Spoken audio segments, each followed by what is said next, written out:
واذكر اسم ربك وتبتل إليه تبتيلا رب المشرق والمغرب لا إله إلا هو فاتخذه وكيلا واصبر على ما يقولون واهجرهم هجرا جميلا وذرني والمكذبين أولي النعمة ومهلهم قليلا إن لدينا أنكالا وجحيما وطعاما ذا غصة وعذابا عليما يوم ترجف الأرض والجبال وكانت الجبال كثيبا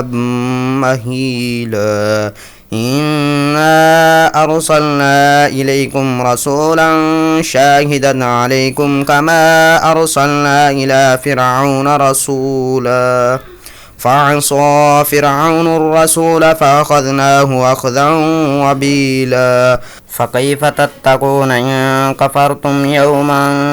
يجعل الولدان شيبان السماء منفطر به كان وعده مفعولا إن هذه تذكرة فمن شاء اتخذ إلى ربه سبيلا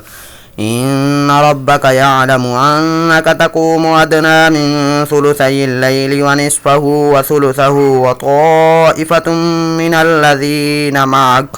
والله يقدر الليل والنهار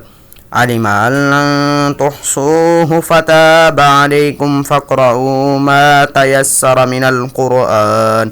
علم أن سيكون منكم مرضى وآخرون يضربون في الأرض يبتغون من فضل الله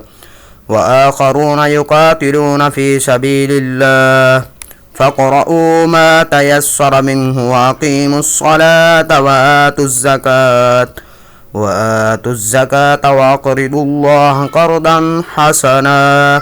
وما تقدموا لأنفسكم من خير تجدوه عند الله هو خيرا وأعظم أجرا واستغفروا الله إن الله غفور رحيم.